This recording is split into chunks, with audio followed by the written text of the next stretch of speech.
This time is all about hammering off rust, and we will talk about the elephant in the room. Why have these sailors bought an abandoned project boat? The big task for this year is to get the hull fixed from the outside. We hope this could be achieved by good pressure wash and a little bit of paint. When we hauled out the boat, we discovered a very severe corrosion damage. So now we are facing a labor-extensive, very expensive and extended time in the shipyard. Hello, it's so good to see you again. I'm Barbara, and together with Daniel I restore this historic steel ship. This time we remove all the rust in the former fish room and see if we find some holes. And like in the last 3 videos and probably in many more videos to come, we continue the tedious job of de-rusting the waterline and preparing the hull for painting. And Daniel will talk about the important question why we bought an abandoned project ship. And just in case you missed it, we do have Instagram now. Since there's only so much time here on YouTube, we share the stories that don't make into these videos on Instagram, like our very first journey with Flying Coney. So I strongly recommend you check it out after this video. But before we start into this video, I want to thank all our new supporters on Patreon and PayPal. Your support makes a huge difference, and it would not be possible to make these videos without you. Thank you so much. And now let's bring you up to date. So far we ripped out all the interior from the saloon underneath the aft cabin and in the forecastle, and removed a lot of dusty old cork insulation together with some frames. After that, the lads from the yard repaired the very big electrolysis damage, and we called in an expert who discovered a very big hole. But we decided to continue this project anyway, and while the shipyard was repairing the hole, we continued with massive destruction and removing a tank from hell. Eventually we started de-rusting the waterline and preparing the hull for painting. So what's up next? Since we are still not finished with de-rusting, we will talk a bit more about the taco. So just as a small reminder, we get the machine for free, but we are allowed to say whatever we want, and it is very important for us to share our honest opinion with you. We are now finished with the starboard side, grinding away all the rust and painting it with the epoxy primer, and after some days of rain we now finally have a sunny day again, and we will start on the port side. And for that we have an improvement. We bought ourselves a new drilling machine, because one of the two we have is a battery powered device, and it's quite annoying to change the batteries every half an hour, and you cannot lock the switch like you can on that one, and it's difficult to work without locking the switch. And the other one we have is quite heavy, and if you work the whole day with the drilling machine to get rid of the rust, it really matters how heavy the machine is. So let's get started on the port side.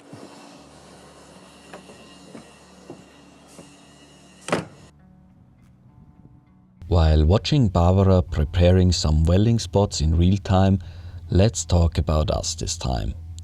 Who are these insane people that decided to convert an historic trawler into a tall ship? Well, first of all, we are sailors. We are no boat builders, no professional welders or ship designers. We are sailors. So we know 1 or 2 things about sailing. We understand how the hull of a sailing ship must be shaped, and we do know what rig we want and why. Besides being sailors, we are filmmakers. The video quality and telling a story in each and every video is very important for us. So sharing Flying Coney's story with you is a big part of what we are doing.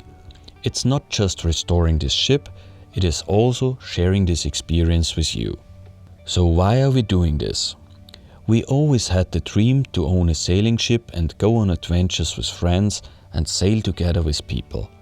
However, when we went into the sailing ship store and had a look at the price tags, we found out that they didn't match what we had in our pockets. So we ended up buying a huge project.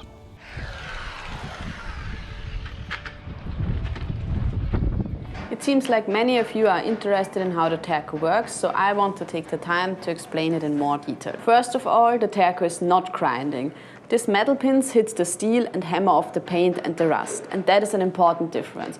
So the taco is hammering and not grinding. So it basically does the same as a needle gun, but it is quieter, it runs on electricity and not with a compressor, and it doesn't push the rust into the steel, which can happen with a needle gun. Where it really shines is to get the paint off, because it doesn't smear the paint like the wire brush would do. So our workflow was to remove the burnt paint with the taco first, and then give it a quick brush with the wire brush to get into all those little gaps of the welding spots.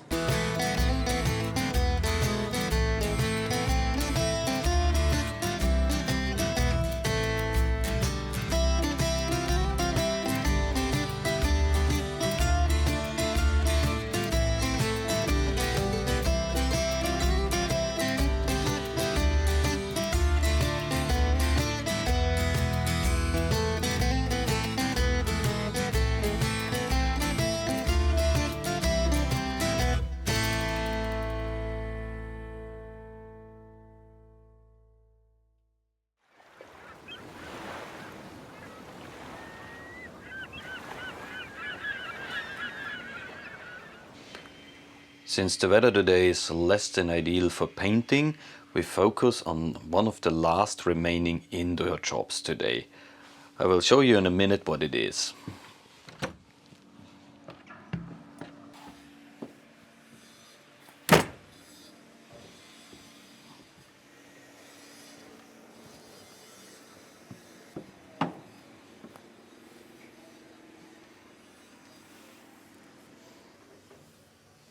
There is still a lot of rust left on the inside of the hull, like here.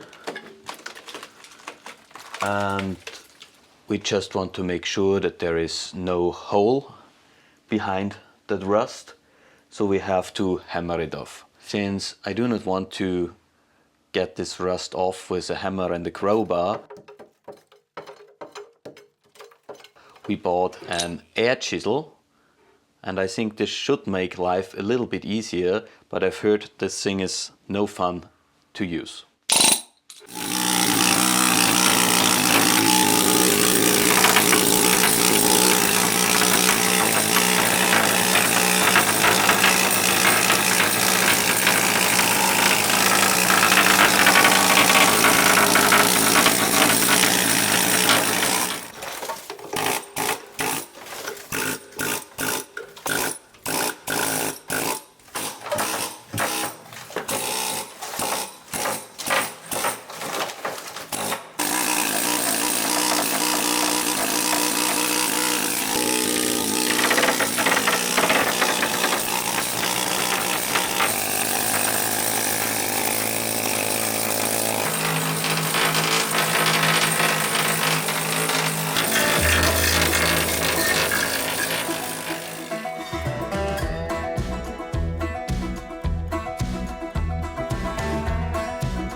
So why two sailors ended up buying Flying Coney?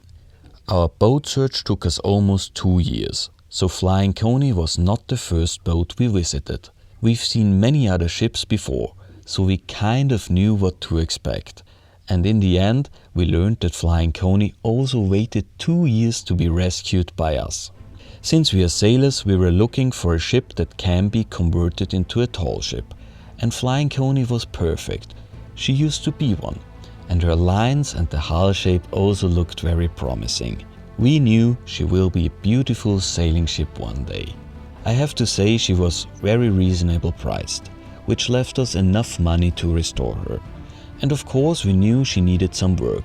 It wasn't like we bought her thinking we just had to put 2 masts on and leave everything else as it is.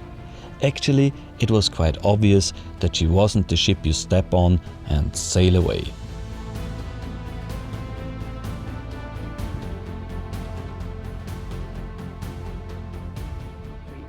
When we reached out to Terco, they asked us if we would like to test their discs for the drilling machine.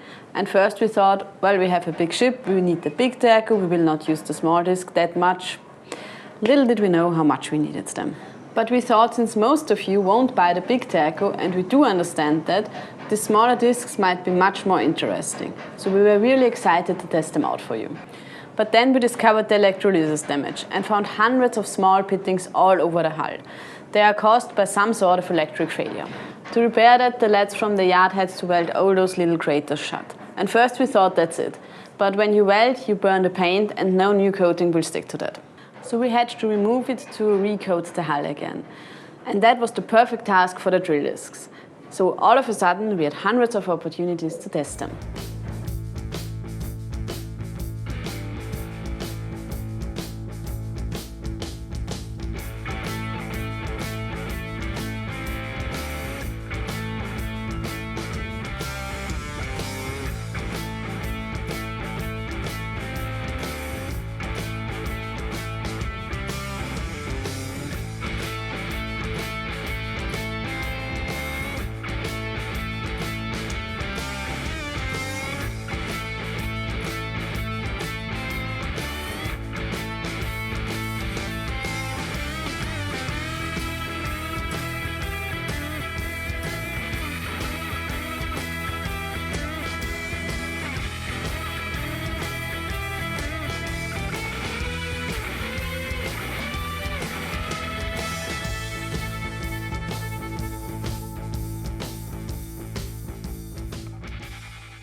These are the discs for the drilling machine.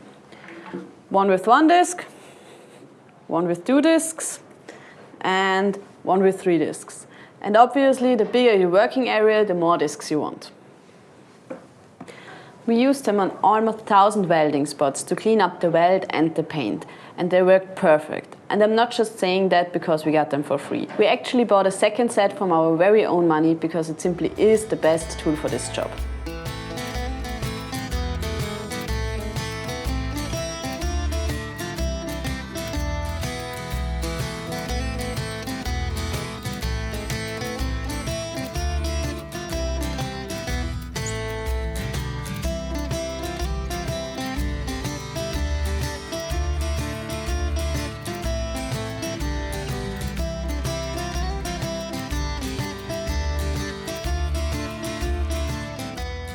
Overall, the Terco is a pretty cool tool.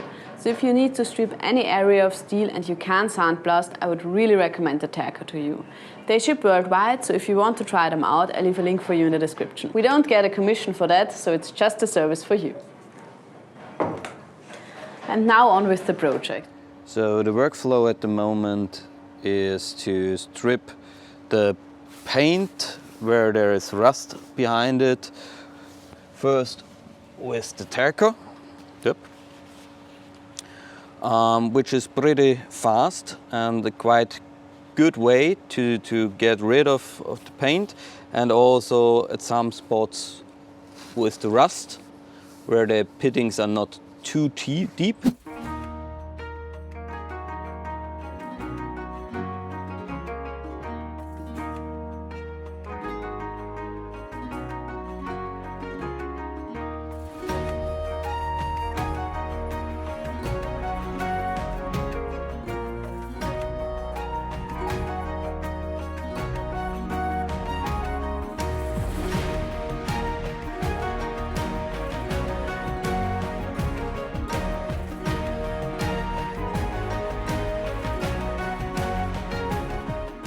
And after I finished with the Terco, I take a clean and strip disc here on the angle grinder. It's also a good method to strip paint and to strip rust.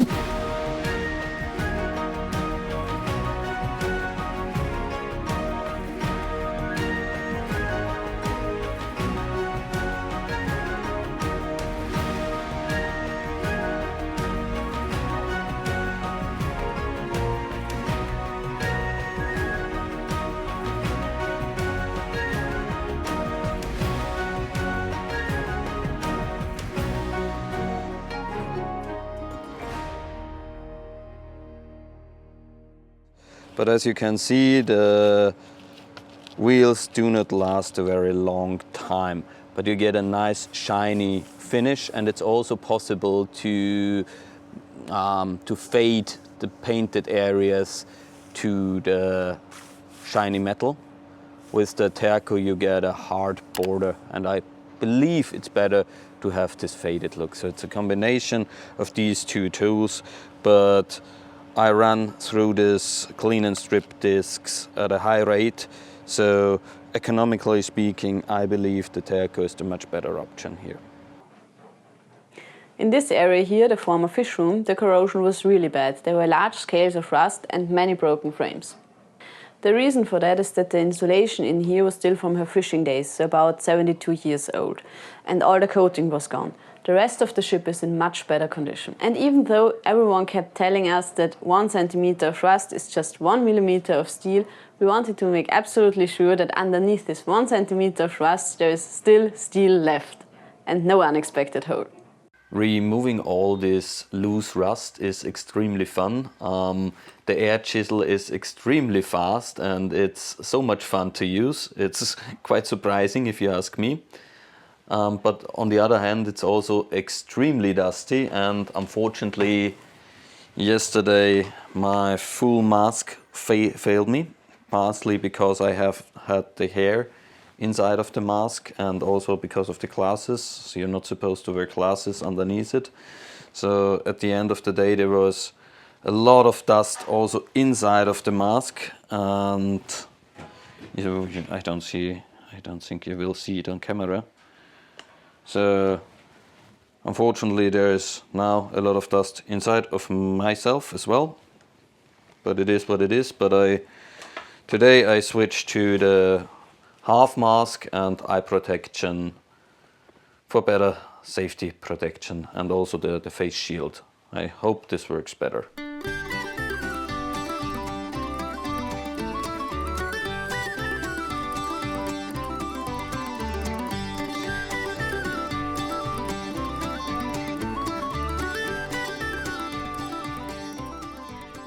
Even though we knew that we are buying a project boat, we were not at all prepared for the shipyard time.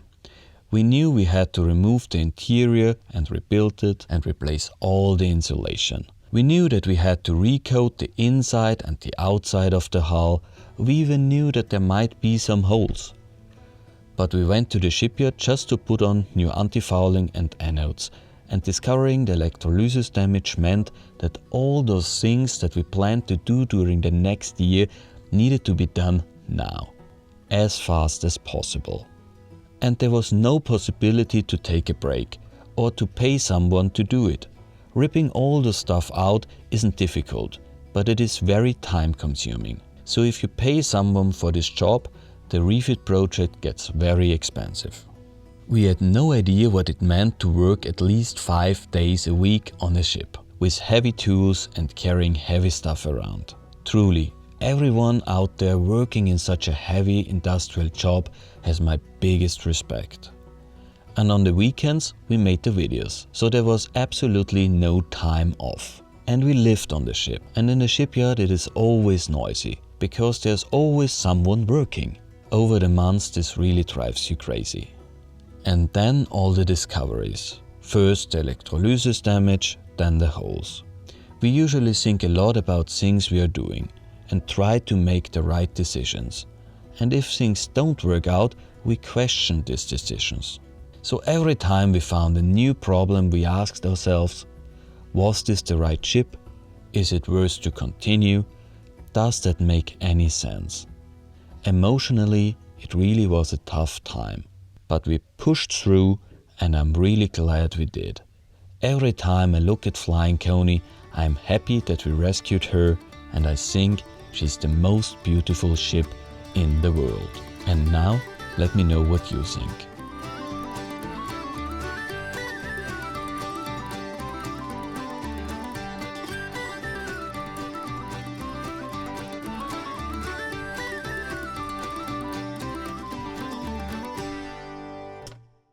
As you can see, that was an extremely dirty job, extremely dusty. The new personal safety gear setup worked well in regards of keeping the dust out of my lungs. But on the other hand, I couldn't see anything because the safety glasses always fogged up. So it was extremely tough to see. But Now the job is done and we have a much better feel about the conditions of the hull. All the loose rust is off now. We hammered against all plates, so there shouldn't be any hole, any hidden hole or any weak spot in the hull, and that's a good feeling. Now I want to have a shower. I have to say the condition of the hull was a big surprise. When Daniel had hammered off the rust, everything looked a lot better than expected. And what's even better, no new holes opened up. However, many frames here are totally gone or at least broken. And that is a strong hint that they are older than the hull itself and from a different kind of steel. But nevertheless, we need to replace these parts. And we want to do it in the next shipyard time, which will be probably this summer.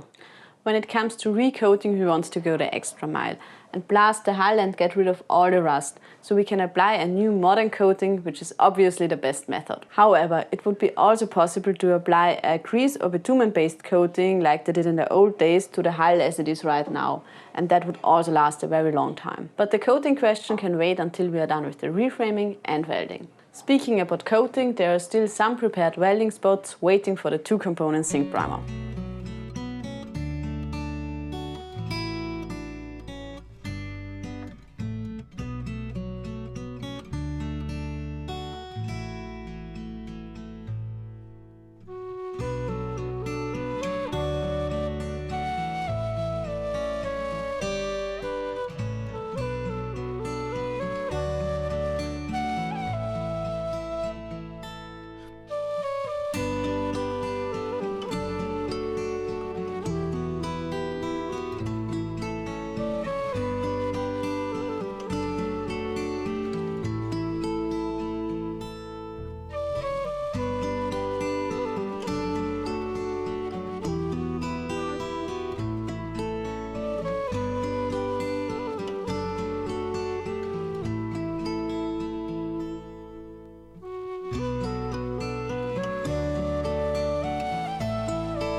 And that's all we have time for today. If you want to see more of our videos, here's the complete playlist. And it would really mean a lot to us if you hit the subscribe button.